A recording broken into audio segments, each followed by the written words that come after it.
Welcome to Unstoppable Podcast with Harry Sardinas, inspiring conversations with influential millionaires, investors, thought leaders, entrepreneurs who are making a massive difference with their innovative products and services, and sharing the challenges and the wisdom of how they sold their first million. Good morning, good afternoon, good evening, wherever you are in the world. And today we continue with the series of podcasts, How Successful Entrepreneur Made the First Million. And today we have a special guest that will be sharing with us the good, the bad, and the funny of his process. So could you please, Mark, introduce yourself to the audience? Hi, everyone. I am Mark Talukdar. I live in Austin, Texas. I'm a dad. I'm 38 years old. My background is as an engineer. I moved into professional consulting by learning sales and marketing. And recently, I stopped being obese and I became a nationally qualified bodybuilding champion. Wow, that's amazing. And let's start with the first question. So, Mark, what make you have a tech background? We all know that the salaries in the tech industry, they're very big. They can provide a very comfortable life for you. So why you decide rather than continue living a comfortable life and get very well paid in US for the skills that you already have, that you then turn a different direction and you decide to do something very risky to do, which is become an entrepreneur? What happened? Yeah, all my life, you mentioned the really good things. Like, we're all looking for comfortable life. And I think that's the problem. All my life, I've never wished for a comfortable life. I've always wished for a hard life, because a hard life forces us to push and bring the best out of us. So, I came to the United States at the age of 18 by myself with $83 in my pocket. And I had a really comfortable life in India. So that's how it all got started. So I went to college. I got my bachelor's in computer science and math. I did my master's in IT. I started my journey as a developer, moved into a BA, project management, leadership role. And you're right. Money is good in tech. Life is good in tech. And that was my strong suit, right? But at some point in life, we look at ourselves in the mirror and we realize that, at least I realized that this is the only one life that I have. And all my life, I'd been shy. I've been a very shy person. I was not naturally gifted. You meet people in high school and college and, they're just naturally gifted, and they can talk to people and attract people, and they're just magnetic. And I never had that. I was always the guy behind the computer with my glasses, with doing my work, which is amazing. And I'm proud of that person. But I felt like there was a hole in my life, and it didn't sit well with me that I would just go through life really that way, and I would never challenge that. So that caused me to take a U-turn, kind of take a stop. I was married at the time. I told my wife, is it okay with you if I just quit my job and try learning sales for a few months and let's see what happens? And my wife is very supportive. I wouldn't be here without her, all the crazy things that I do. So, she said, yeah. So I quit my job. I went into selling cars, and just started learning from there. And, different type of sales teaches you different types of things. So I went from selling cars to different programs to other things. Finally, I spent about 5 years in sales.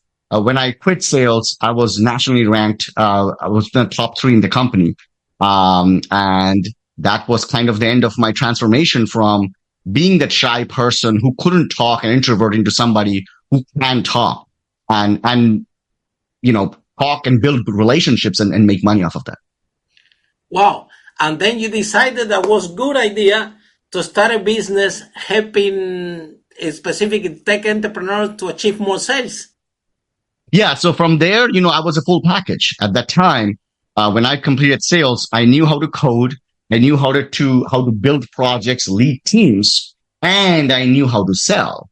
So I became a professional consultant. I moved to New York City. I worked for Fortune 100, Fortune 500 companies, providing end-to-end services, just a one-man army, right? I walk in, I sell, I go in as a consultant, I do the work, and I built a small team under me.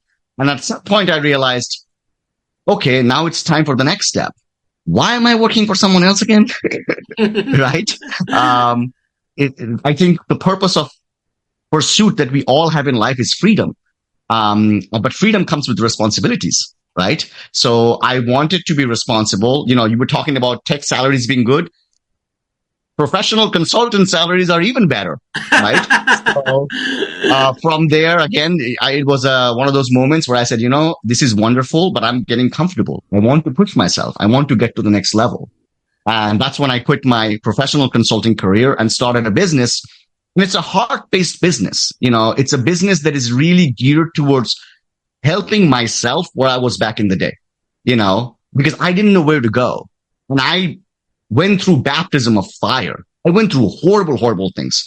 When I joined sales, I didn't belong there. I was miserable. I would drive to work in car with like a pencil in between my mouth because I'd read somewhere it'll make you feel happy. That's how miserable I was. And I didn't want anybody else to go through that. So I had learned all these things. I could package it together.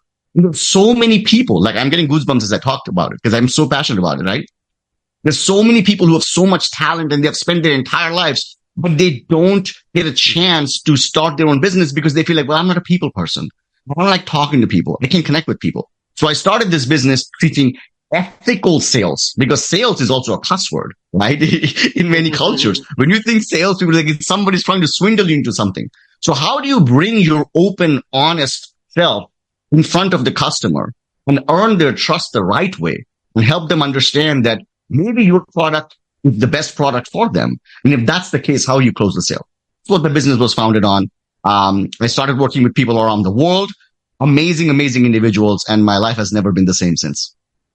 Wow, congratulations. And let's talk before we move to the 5 steps. Let's talk about the myth of sales, right? Because there is a lot of negative connotation about that word out there. And I think if all this chat, what it can do for our audience is to see sales in a different way, I think it's going to be a very positive outcome because let's face it, until the sales doesn't happen, companies don't move forward. You don't have a business, you have a hobby. And the importance of become to work on yourself. I admire you what you just shared, that I think that every time that we go to an uncomfortable situation is a space for growth. It's a space for us to go to the next level. And as risky as it sounds, is always an opportunity for growth. And I think that in your personal case, because you wanted to work on yourself, you put that challenge of go and work in a position selling cars, which is something that's completely opposite to be alone in front of the computer. Now you need to have been one environment where you have to talk to people, you have to smile, you have to be very effective, and this is a journey that includes a lot of work. But in your opinion, what would you like to share with people out there listening to this podcast that thinks that sale is bad, sale is ugly, or there is one more salespeople who want to talk to me? What would you like to share with everyone listening and have this bad connotation about sales? Yeah, I'm really glad you brought that up, right? Because you're right. Sales is seen as this ugly, icky thing. But one of the most important realizations that I had was sales is not just about running a business. Sales is everywhere. You see a girl you like, you see a guy you like, and you want to ask him out on a date. That's sales, right? You go move to a new city and you're alone and you want to make friends and you want people to like you. That's sales. Right? So sales is anywhere and everywhere. And there is a saying, how you do anything is how you do everything. Right? So if you could master the art of communication, then not only just your sales business problem is fixed, it's also fixes your personal life and your networking and, your relationships and all of that. Right? So at the end of the day, sales isn't just some. And I get a lot of clients, who start out and they're expecting some magical 10 voodoo words. I'm going to teach them. There's this, magically just like hypnotize the person and make them buy. It's not what sales is. Sales is about building an honest, open relationship with somebody, right? that you just met. It's honest because you cannot build trust without honesty. It's open because you have to be open to understanding what their problems truly are. So many times we go through life with just preconceived notions. You know, I could point to any part of my life, and people thought I was a certain way because of preconceived notions. They never gave me a chance. Right. Mhm. So being open and really understanding the client's problem is where it's at. So you have honesty. You're building trust through that honesty. You're truly listening to what that person is saying, and then being able to tie what they are saying to what your product would do for them if it would help them. We have no interest in selling things to people who don't need them. Yes. I don't want to live my life that way. I can't go to bed feeling that way. I might make a couple extra bucks doing that way, but I really don't care. I'm a dad. I'm a husband. I'm a normal person. I want a normal, good life, and being able to sell this way, you would think would make me less money because that's why people think that, oh, I need to do all these shady things. But it actually does the opposite. It skyrockets you. It skyrockets you because people connect with you and people realize that you're a real person, not just some shady person trying to sell you something that you don't need. And one of the biggest challenges that we find I invest in some tech startups, and one of the biggest challenges that we find with these tech entrepreneurs, right, is that they are very good at coding, they are very good writing the software, and all the dreams, all the is all about writing the best code and have the best technology out there. And they are not interested in sales whatsoever. They say, no, somebody else do the sales. Don't talk to me about sales. I don't want to know about sales. And I'm like, hey, you are in business. You are the CEO of this company. You are the founder of this business. You do need to get involved because after they're complaining that they don't have any clients. So how come you're not going to have clients if you as an entrepreneur, as a tech entrepreneur, you don't worry about sales, you don't want to bother about sales, and let's face it. For example, in my first business, and I think everybody there that have a business, all this freedom that all we want, that have work in the business, work on the business. I only became free from our first business. It was properties, managed to sell over 5 million. My freedom came when I increased the sales. Because when I was not selling enough, guess what? I have to do everything. I had to find the client, I had to do the operation, I had to do everything. But when I managed to increase the sales, this extra money give me the opportunity to hire people that now can do the job better than me. And all of a sudden, you realize that the secret that everybody is looking for, that all this freedom and most of the entrepreneurs that I spoke about, they are all overwhelmed. They have thousand things to do. They never have time. And if you focus in increasing your sales, that will give you that freedom. Because you can hire an accountant, you can hire even salespeople that are better than yourself. When I hired the salespeople to work in my company, they said the product 20% more expensive than what I'm selling, and I'm like, I don't understand. Because they are specialized, they have a special skill set.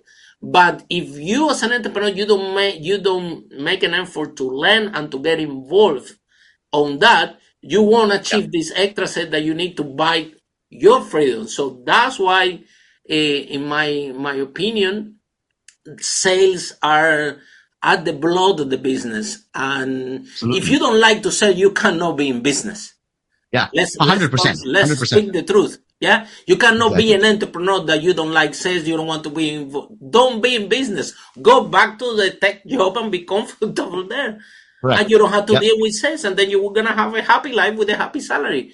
But if you decide exactly, if you decide to even if you have sorry, go ahead. Go for it. Even it doesn't matter what you're selling. Even if you're making pizza and you make the world's best pizza, if people don't know about it, nobody's gonna buy it. Right? That's where sales and marketing comes into play. And And like also, you, mhm. yeah, Yeah, yeah, and also the bad things come also because if the people are not good, maybe they have the wrong prospect, and then the wrong prospect give a bad answer, and now they're making a connotation about sales in general. Maybe it's a step in the process that is not correct, right, Mark? yeah, absolutely. And when I always tell my startup people this, that when you start a business, you are a genius with 1,000 hands, which means that you have to do everything. So when you start a business, when you say, I don't want to learn sales, like you said, don't go in business. Now, when you have gotten some place in business, you have some revenue, I can afford to hire people. Then you can move and start focusing more on what your specialty is and maybe hire some people to handle certain things that you're not the best at. But that still doesn't mean you're completely hands off. Because all of us who run businesses, we know that if just because I'm a tech guy and I love to code and I like to build products and I completely hand off my sales to somebody, right? And I'm completely hands off, we don't know what they're going to do because a business is our baby. For the person working, it's just a job, right? Exactly. So fundamental knowledge of sales is crucial or else there is no way you're going to make it. That's the sad truth of life. Okay, and then let's share the 5 step. What is the process? Because as we spoke before, I think that you have different challenges in your life, and you define some goals that you want to achieve, and actually you have achieved them successfully. Especially your latest goal is to become a bodybuilder, and now you're doing fantastic. So before we go to the 5 steps how entrepreneurs can succeed, what do you think that goal setting is important in terms for you to become good at sales? Absolutely. I mean, goal setting, it's where it's at, but I think a lot of people go about goal setting the wrong way. And we could have like a 3 hour conversation about it.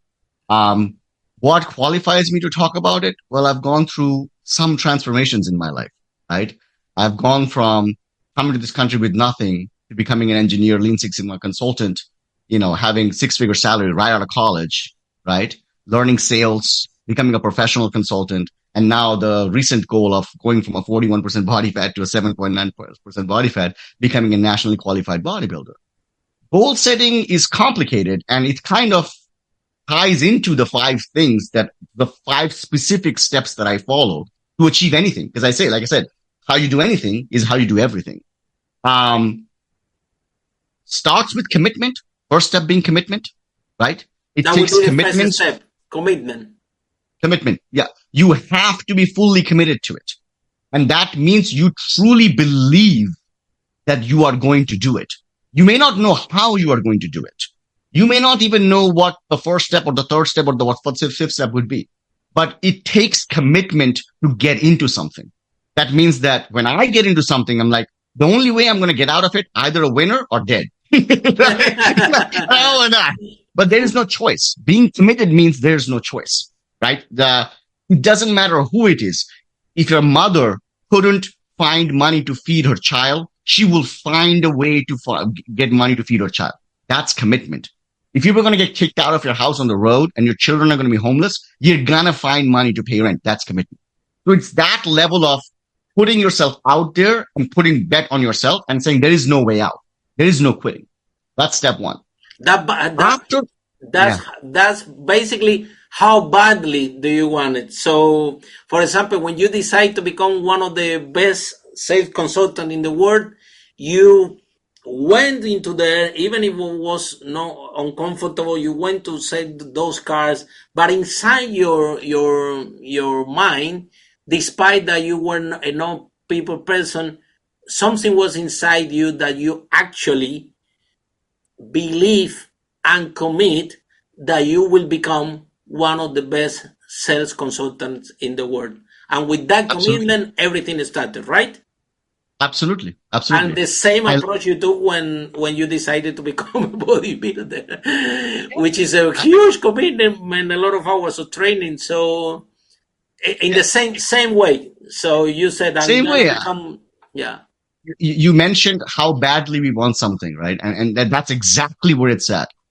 The pain that we're willing to endure shows how badly we want something.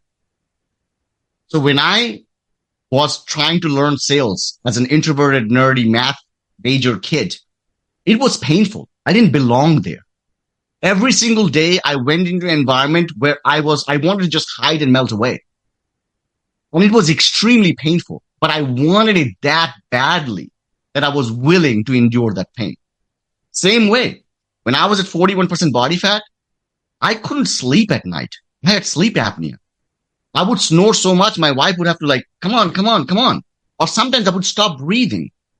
Getting from that 7.9% 41 to 7.9% body fat, but building muscle, that's painful. But again, the pain we're willing to endure shows how bad we want it. So it goes with everything: building business, sales, entrepreneurship, bodybuilding,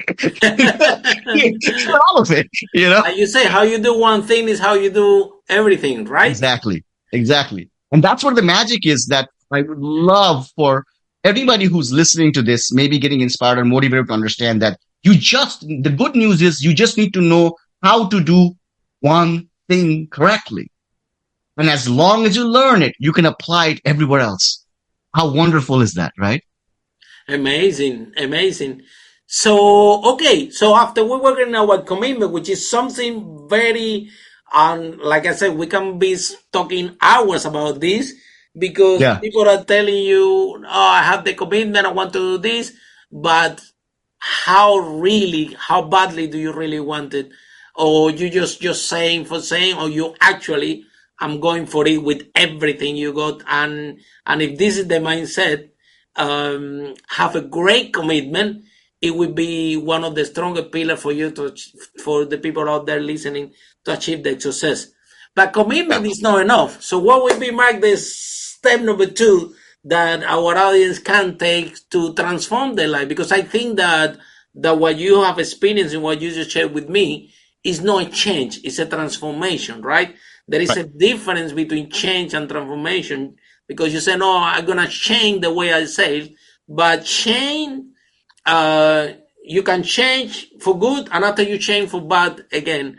But when you transform, when you have a transformational experience, it's like caterpillar turning into a butterfly. It cannot even reverse, right? So it only goes in one way.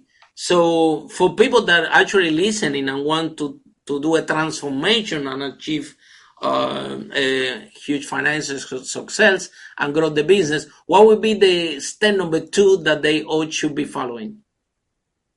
After commitment will come coming up with a plan and staying disciplined to stick to the plan.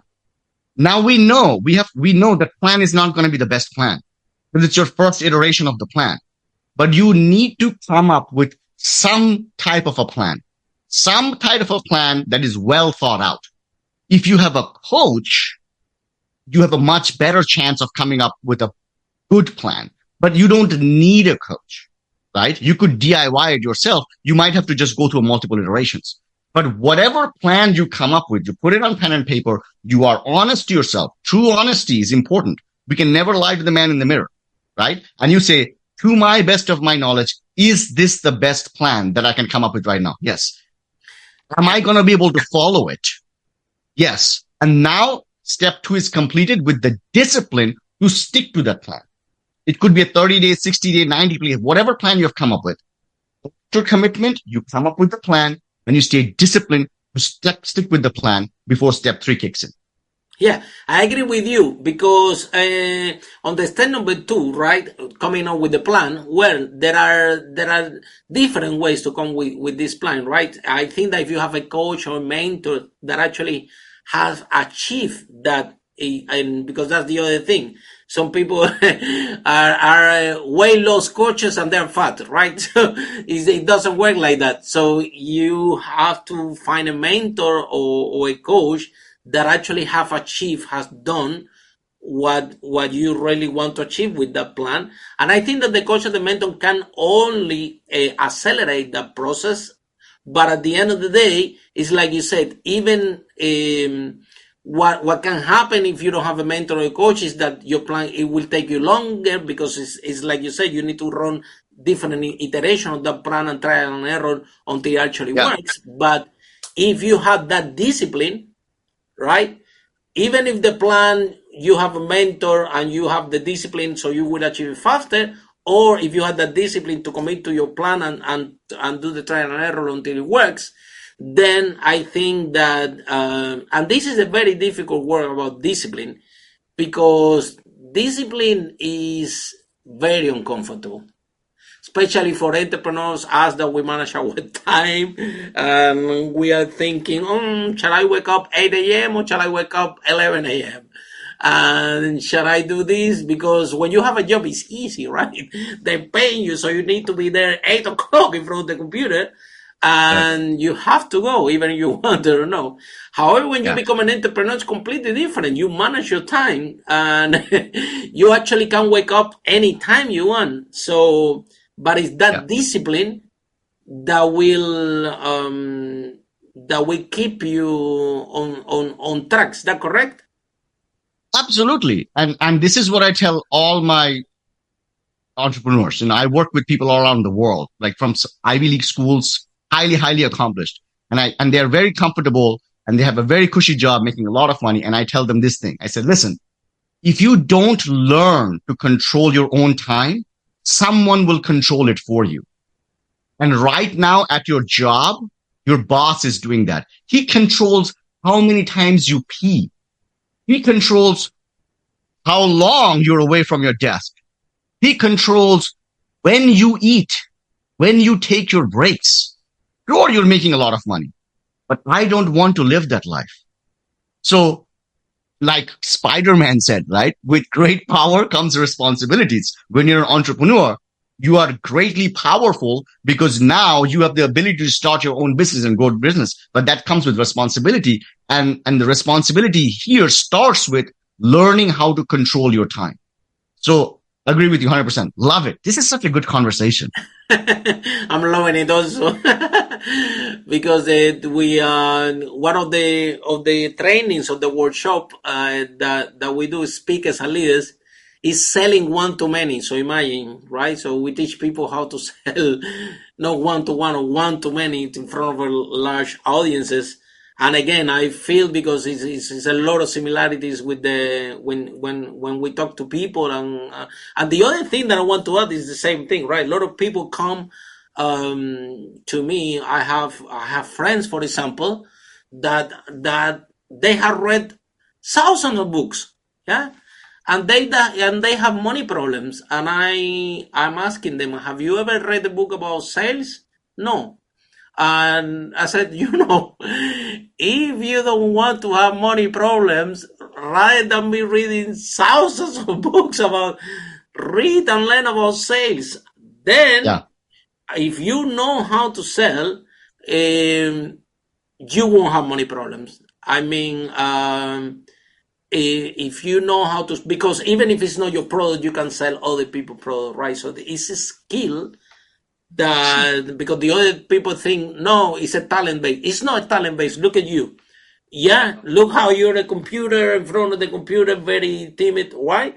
Because it's a skill. And it's the difference between talent and a skill, right? A singer, for example, is a talent-based thing, right? So even if we practice a lot, we won't be able to sing because it's a talent base. But sales is a skill base. Is the more you practice, the better you become. It's like driving a car. When you start to drive the car, you didn't know how to do it, but you drive so often now that somehow you already speak on the phone while you're driving, right? So it's exactly a skill. The more you practice, the better you become. And I think you put yourself you are the living proof of that, because you have no skill whatsoever in sales, but you put in an environment that you got immerse yourself in an environment where sales were all around, and by you immerse yourself in that environment, you start to learn the skills, you push yourself, and now it's in a skill. And guess what? The more you do it, you're gonna become way better, right? Yeah. Yeah. And, not only that, I love what you said about, you know, people complain that they are not good at something. And the reality is that they haven't spent a minute learning it. Right. But sales is also one of those things. I always say, can you learn how to swim by reading a book? No. You can learn how to do this. Or in theory, I got to move my feet and I got to do this. But in order to be actually able to learn to swim, you need to take yourself into the water. So I would say step 100%, you need to read the books. You need to flood your mind with ideas and learnings of what needs to happen. But then you actually have to be able to get into the water. Right. And how you get into the water and how you do it then depends on who you're learning from. Because if you're learning from somebody, if your mentor is somebody who hasn't done it himself or herself, or someone who's unethical, you're not going to have a great experience. But if you learn from somebody who's done it themselves 100 times over and has done ethically, and you like that person. I always want to learn from people who I admire. I like that person. It's great that they have a transformation, but many people have transformation. I want to like the person because I want to be like them. Right. And what happens is you transform. Like right now, when you look at me, it's impossible for you to believe. I showed you a photo. I can show it to you again. Amazing. Of what you want me to show it again? Show it to us. Yes. Yeah. Or to the audience. When you see that photo, it's impossible to believe that used to be me. Right. That's me. Wow. And people who meet me now, they think, oh, you were always fit. No, I wasn't. In the same way, people who meet me now think, oh, you were always magnetic. You're always a good communicator. No, I wasn't. But sadly, there isn't a photo of that version of me. Right?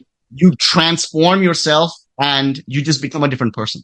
And you develop the skill because the people exactly the same thing to us. Yeah. When we do those conferences around the world, the people come, Harry, the speech was amazing. We love it. You are the best. And I'm thinking inside, I say, well, I done this out sometimes. It's not exactly. I'm not a genius. I'm same like you. The only difference between me and you, I had done it 1,000 times. And that's why that's so because we were uncomfortable the same way, I was overcome of public speaking. I have a big fear. And again, same process that you. I had to go to an environment where it was very uncomfortable, surrounded with public speaking, train myself as a speaker, and it was a very painful process. But that's what get you to grow. That's what get you to develop the skill, right?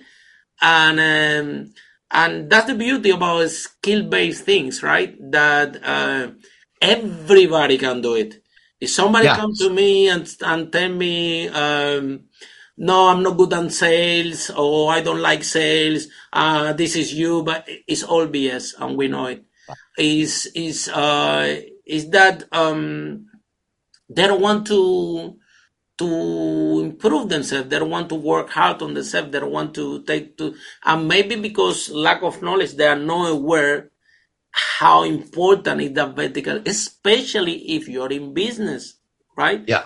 No, even in business, even if you're in a corporation, I will tell you how many times we go to corporations and we talk about sales and we are asking simple questions. How can you overcome this objection, this and that?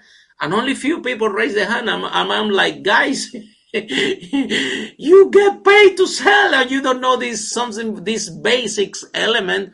What's going on here? Are you coming here to work and to get your salary? So it's because the truth is, it's a lot to learn and to develop skill. When you develop this skill, then you will attract people that you love. You will attract those clients that they will love work with you, and you will love work with them, right? Yeah, it's also absolutely. And like you said, you are on a stage and everybody says that you have done such a wonderful job, and you're thinking in your head, but I practiced 1,000 times.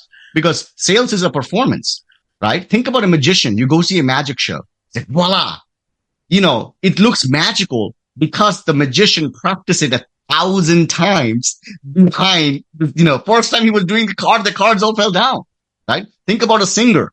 A singer has practiced a song thousands of times to give that flawless performance. Stand-up comedian has performed it 1,000 times to make it seem so full of ease and suaveness. So I love it. Yeah. What is behind? And then after you have this discipline, what will be the step number 4 that every entrepreneur or everybody there, which is cash rich and time poor, and they want to make a huge transformation in their life? How have you done it? What's the first step that they should be taking? Step 1 was commitment. Step 2 was coming up with a plan and discipline. Step 3 would be then problem solving and being obsessed with it. Because we already touched this a little bit, that plan you come up with isn't going to be the best plan. It's just a fact. Because you're just starting your journey, right? So now things are going to start going wrong. But this is where a champion's mindset comes into play. When things start going wrong, do you get sad and upset and angry and quit? Or do you get obsessed with it? And this is why obsession is so important. In our culture today, these days, obsession is seen as a really bad thing. And maybe in some scenarios it is, right? But I truly believe that it's impossible to do hard things without being obsessed with them. So when you're committed, you want to go into it. You come up with a plan. You are disciplined to stick to that plan. And now when the plan is not working or some of it is working, you are problem solving it, but you're also being obsessed with it. You're not going to give up. So that's step 3. Let's talk about that because I got a degree in chemical engineering, right? And same like you are an engineer, right? And this is something that because we chose this path accidentally because we never thought that we're going to become entrepreneurs, right? And the thing is that for all of us that study engineer and things like that, right?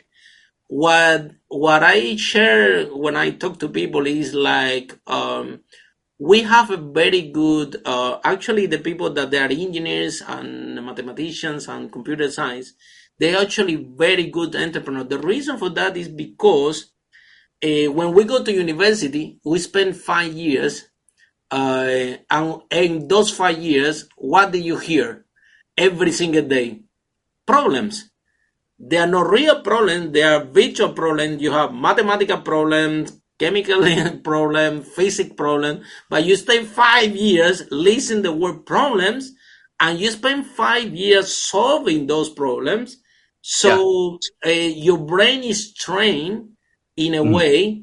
So every time that you have a problem with the real life, and being in business, being an entrepreneur is all about solving problems, right? But I think that something that we can take from math, right, is that some people, when they approach problem solving, right, some problems can have more than one solution. We know that some problems can be cut in small problems and can be solved smaller. So what is your approach, Mark, in problem solving, which is something that is so important for you that you actually define what on the steps? It's a topic that I love a lot. So can you expand a little bit more in the process of problem solving that you actually have your clients? Yeah, absolutely. The key to problem solving, I mean, again, this is one of those big topics, right? But I'll go over the basics. So it starts with isolating one small thing, observing it, studying it, coming up with a plan for it, fixing it before you move to the next one. Right. So we'll just take the problem, because we're talking a lot about sales. Let's talk about something else. Let's take the problem of fat loss. So many of us, including me, 2 years ago, have been struggling with losing fat because I'm doing too many things at the same time. January 1st hits. What do we say? I'm going to do cardio. I'm going to cut my diet. I'm going to do exercise. I'm going to go walking. I'm going to sleep better. Right. And until up to 2 years ago, just like most people, I consistently failed. Right? That's why I say how we do anything is how I do everything. And I realized, why am I doing it this way? Why am I not doing it how I do other things? Which is, let's pick one problem. And if that problem is too big, split it. Split it into smaller chunks and get obsessed with one thing. Fix that one thing before you move to the next thing. Because when you move to the next thing and the next thing doesn't work, you know it was that second thing alone that didn't work. It wasn't a combination of one and two, right? Because things are not going to work at some point. And what happens is on any of our journeys, whether it be sales, starting a business, losing weight, whatever we're trying to do, right? When we have not isolated the problem enough, we don't know what's not working, right? It's like, I'm not getting sales. Why? I don't know. People just not buying. But why? I think, you think? No, there cannot be, I think, right? We need to know exactly why people are not buying. So the ability to look at a problem, like you said, as an engineer, to look at an equation and know exactly which variable is not working. The single variable that is messing up, we fix that variable. Then we move to the next variable. And you know what it does? It gives confidence. It gives confidence. Because we all need to feel good to continue with something. No matter how strong you are, no matter how motivated you are, no matter how disciplined you are, there's only so many times you can get punched in the face. Right? And being an entrepreneur, you're getting punched in the face every single day. Right? So we need victories.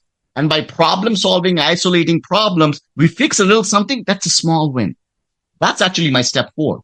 Yeah. Which is a great segue. Mark, let's speak a little bit more about this. For example, when, and this is the general approach for everybody out there trying to lose weight, right? Everybody, it's a very forced thing that everybody said, no, eat less and exercise more and you will be fine. It's not as simple as it sounds. It's way more complex, especially when you went from how many percent of body fat? 41 to 7%, right? 7.9, yeah, so 8%. So, oh my God. So then, for example, when you approach this big problem, which is I want to lose weight, so it was a huge problem that I have a lot of equations. So what were, just don't mention all of them, but what were the smallest problem that you got this big problem, that you say, okay, first I'm going to tackle this, then I'm going to tackle this, then I'm going to tackle this.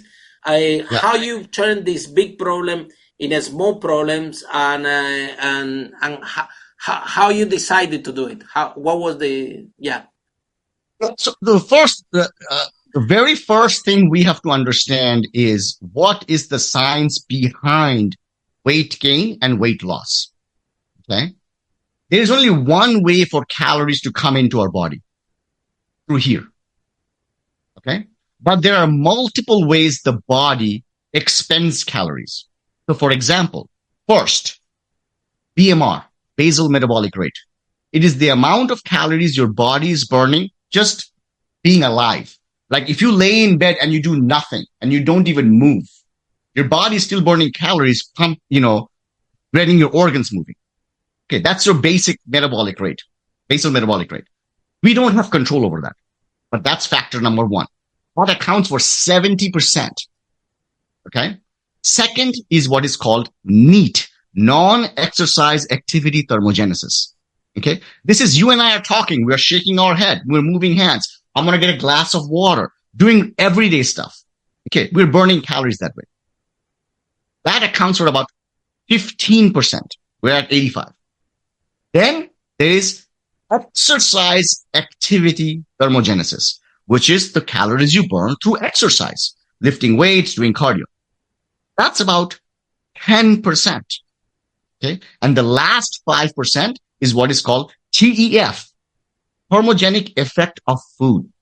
Certain types of foods causes the body to spend more calories digesting it. Therefore, you burn more calories. That's 5%. So first you have to understand, that's that understanding of what is happening to my body, right? And then when you realize this, you realize you going to the gym and killing yourself is only 10%. If you go to the gym and you work really, really hard a strength training session, you burn 200 calories. Less than how much is in a donut, right? So now you understand exactly, okay, where do I fit in? And then you come up with a plan. You take any one of them and you start fixing it. Like I said, we could have, this weight loss thing fat loss thing, that's a whole podcast of its own that's 10 hours long. But, it's complicated. If it was that easy, everybody would do it. Of course. And I myself struggled with it for years and years and years and years. So I feel the pain, man. I feel the pain. I got to a point where I couldn't breathe, and when my son was born, I was just like, I can't play with him. I can't get on the ground and play with him. What kind of life am I? It doesn't matter how many millions I have. I can't even get on my knees and play. Yeah. What kind of life do I have? So that's when I really got obsessed with it. Very good. Yeah. Right. So hopefully that answers your question. Yeah. Of course, definitely, because and how you do one thing is how you do everything. So in the same way that you have this big problem and you understand, you study deeply, and then you decided to take smaller steps and break the big problem in smaller pieces, is the same way that that you do with the sales process or with any actually challenge that any entrepreneur have out there. So then what would be the next step then? Yeah. So the fourth step is finding the wins. Like I said, finding small wins and focusing on 1% improvement. Right. I didn't go from 41% body fat to 7.9% body fat in a day. Doesn't work that way. Sustainable. Yeah. Right. So when you come up with a plan, the plan has to account for that 1% improvement, but you have to be able to identify the 1% improvement and find a way to celebrate that 1% improvement.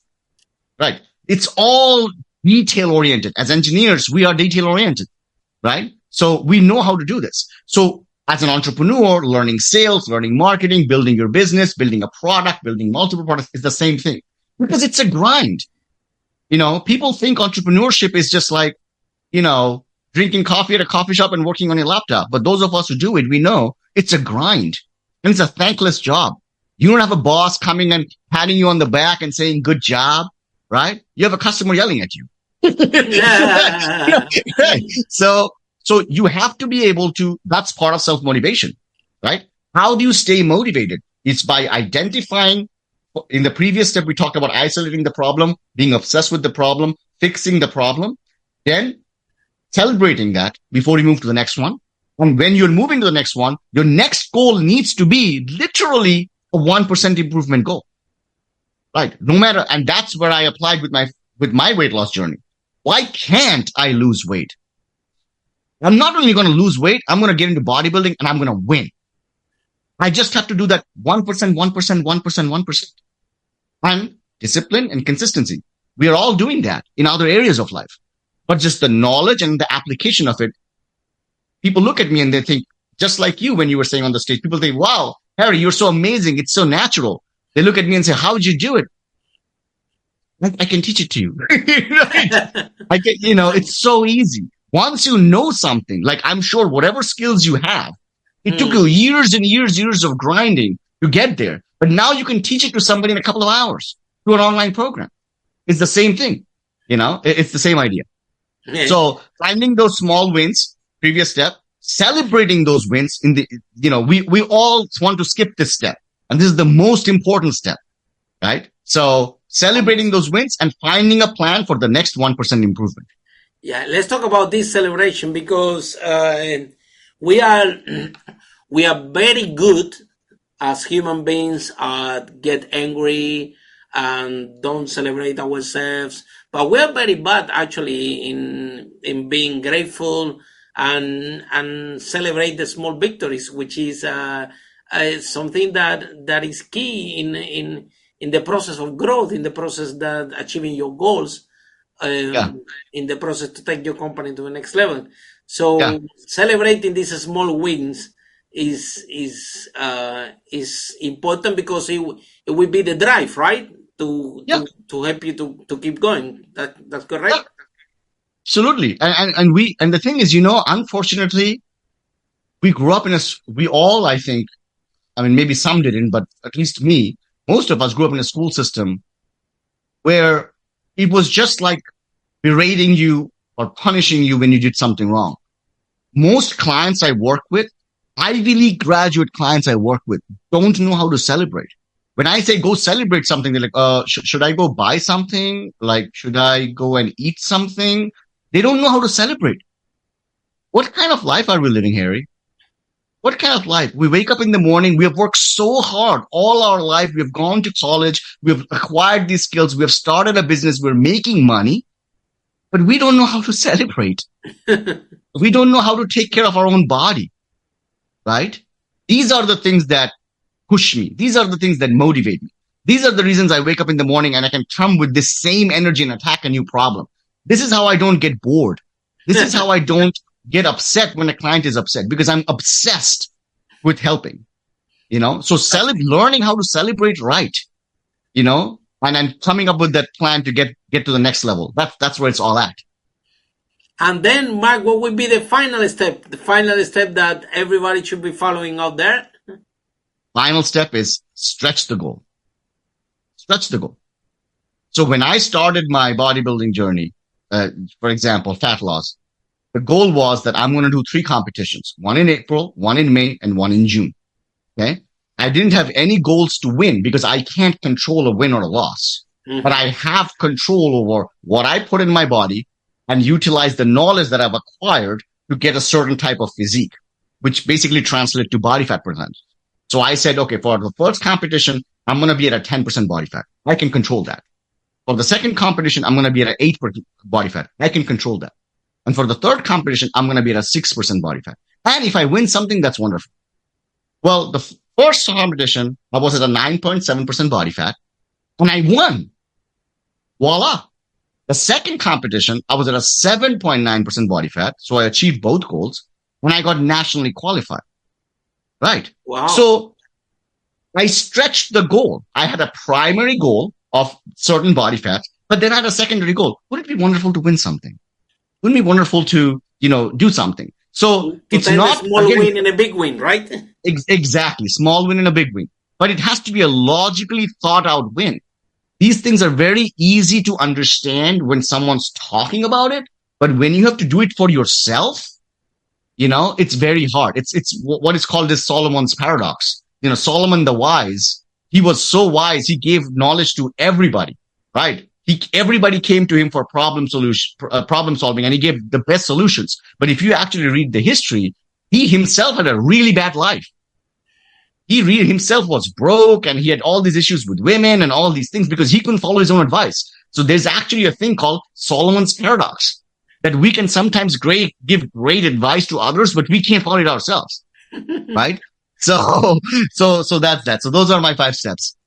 Wow, that's fantastic. And what we will ask you now, Mark, to share with us what is when you decided to become an entrepreneur, what was the biggest challenge, the darkest point that you have when you went into business, and how you overcome that challenge? To get anything, you have to give up something.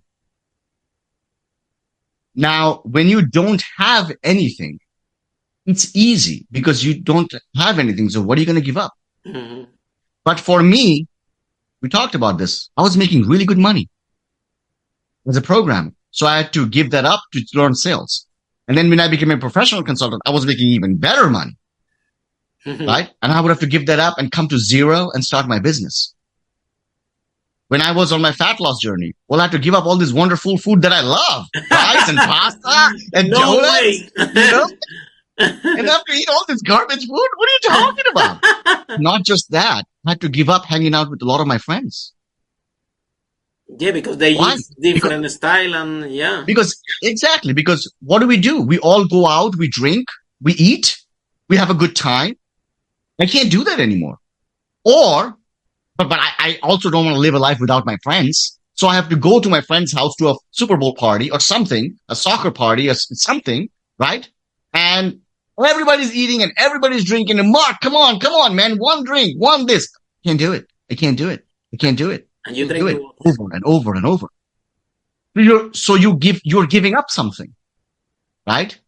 And a lot of people crack because of this. A lot of people don't want to take the jump of having a job and starting a business, or giving up certain types of foods, or developing some habits. They want it all. And all we cannot have. Exactly. And that's where delayed gratification comes in. That's where the concept of delayed gratification comes in, that understanding that today I am giving this up, but it's temporary. And when I've achieved my transformation, I can have all of this and more. Of course.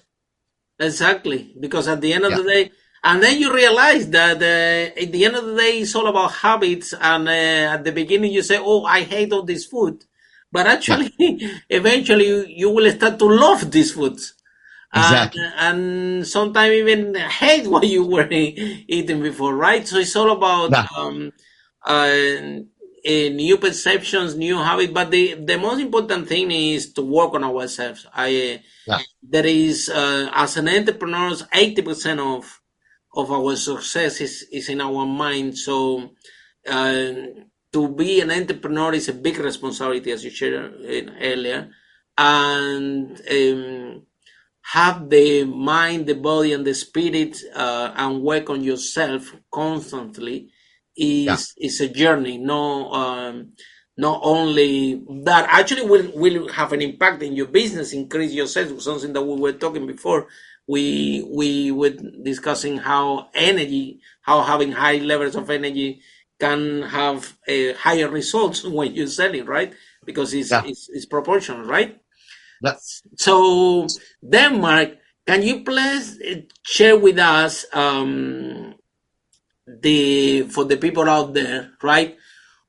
What specifically can you help them if there are people there that want to start their own business, they want to increase the sales, they want to probably to lose weight, right?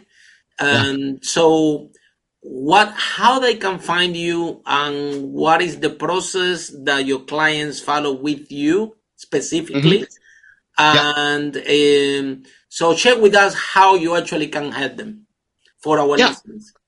Would love to. So I can be found at www.prosperitym.com. Prosperity, the word, and then M for Mark.com. I'm on a mission to do two things, which is, like I said, transform people like myself in the past who have the passion, who have the knowledge, who have the expertise, but don't know how to monetize it, don't know how to create a product, don't know how to do sales. That's my goal, number one. And now I'm launching a second product, which is going to focus on health, because it took me a while to realize that health and wealth goes together. So Yes, Prosperity M's mission is now changing into health, building health, wealth, and a legacy, right? I So love yeah, it. I'm launching a brand new program on June 1st, and right now I'm taking students at a deeply discounted rate because they're going to be the founding members of the program. A lot of entrepreneurs have achieved financial status. They don't have the time to spend 10 hours in the gym, and I'm living proof that you don't have to. So it's a program that is geared towards busy entrepreneurs who are doing well financially in their life. They want to know how to change their life, how to look different, um, being as optimized as possible, being as optimized as possible without having to spend hours and hours of doing this or doing that or trying to figure it all out, right? We put money where our priorities are. So this is for entrepreneurs like myself, again, who have just achieved success financially and are looking at themselves in the mirror and saying, I could be a better version of this. How do I do that? So it's a deeply discounted rate right now that I'm accepting clients for. So yeah, I would love to have anybody who's watching this, who's feeling motivated. I'm 38 years old. If I can do this, being from 41% body fat, trust me, anybody can. So I how am they join the program? Which website do they um, have to visit? just prosperitym.com, and then you go to health, and you just put in your information and we'll get in touch with you. And then I think that this is very important because we always say, like, all the millionaires that I met over the years, right? And if you ask all the questions, they always change all the money for one more day of life, right? And 100%. sometimes we as entrepreneurs, we are not aware how important is health, right? And Yeah. you don't want to have 10, 20 million and die out of a heart attack. Oh, so we have to see the way in the more 360 solution. So that's why I love the Absolutely. problem. I love it. You see, so because you can leave a legacy, right? But for that, you have to become financially healthy, but also health of your own body, so you can your body can perform better and you can help more people, right? Yeah, and it has a tremendous impact on business as well. My business has grown manyfold I because of believe my you, new look. 100%. Because people see something, and I read something somewhere that said that if you look like someone who can't take care of himself, it is hard for people to believe that you can take care of them. And that really stuck with me, and I now realize when people look at me, they feel differently about me. My skill set haven't changed. It's the visuals have changed, and it has increased my business crazy. Not only do I have more energy to do more work, but also the look is amazing for business. So not only, like you said, you don't want to have 20 million in your bank and just die of heart attack, right? Mm. Because it's so stupid, right? I know when I was like back in college when I had no money, I didn't have money to buy the program, right? I understand that, but today when we are this successful, what does it matter? A little bit of money that can change my life. you know, And why am I also, not we doing this change your again? business, and we Exactly. change your business. Exactly. You will have more energy. I was sharing with you before we started the broadcast, like even and how passionate your business. Like I said, I was doing a conference in Peru.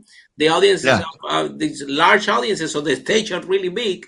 And I'm Yeah. moving. I'm moving from left to right to the stage, left to right to the stage, left to right for 90 minutes. And after 90 minutes, when I finish the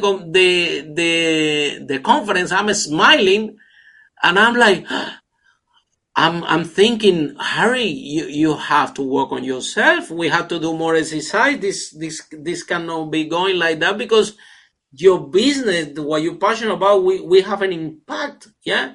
What type of role model you want to be? If the message that you're sharing, the amplification want to do it gets diminished, just because you cannot move left and right with the speed and the times that you need it to give this message, just because we have to do more exercises. Yeah. So since then, I'm Yeah. doing a lot of walk. Yeah. I love to walk. And Walking is great. Walking is I great. Yeah. love it. I love it. Keep me calm, keep me relaxed. I walk every morning. And yes, Yeah. it's like you said, little steps, right? That make you happy, that help you to do what you love, can Yeah. actually create that transformation. But do it for your business. Yeah. Yeah. Don't do it even, don't do it even for you. Do it for the people that you love, that they are around you. Nobody want to Yeah. have anyone in the family that is always sick, that is not healthy. Nobody wants Yeah. that. So I just sometimes I say to people, don't even do it for you. Do it Yeah. for the people around you that they love you, and they will love to see you have a huge transformation financially, as well Yeah. as in your head. Right? Absolutely. Absolutely. You can also find me at I started a new Instagram channel, Mark Talukdar Official. I'm sure the link will be when the video and the podcast is posted. So Definitely. yeah, thank you so much for having me. It's been wonderful. What a great conversation. You're a wonderful person to speak to. Thank you so This much, was Mark. really an You honor and a too. privilege. Yeah, I'm actually energized with your smile and your positivity. So, and for every single one of you that are listening, or looking at this at social media, this is what is the last message, Mark, that you have for every single one that is listening? My last message is a message that I have said to myself over and over again for many, many years, and it has been instrumental in me getting here, which is don't lose hope. It doesn't matter what challenge you're facing. If I could be an introverted, nerdy kid with no people skills stuck behind a computer and become this version of me, a sales coach worldwide, if I can be at a 41% body fat and become ripped with an 8-pack abs, trust me, you can do whatever you want. But a lot of times life will beat you down to the knees, and the people around will tell you that something's not possible. Just don't lose hope. follow the 5 steps, and you'll get there. Thank you so much. And in that note, we're going to finalize the podcast. And please follow Mark in his new Instagram, in the social media channel. Support him, cheer him up. And I think that I congratulate you and applaud you. So very proud of you. You're doing an amazing work, creating a positive impact for your clients and for the people around you, and being as a role model. I think people out there needs more role model, because it's too easy to say and very hard to do it.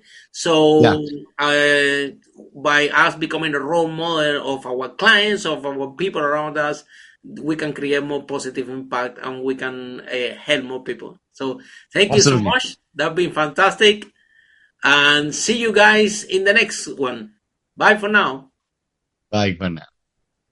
Follow us for more interviews with the world's most influential, audacious entrepreneurs that overcame challenges and adversity, providing you with the blueprint of how they sold their first million so you can grow your business exponentially.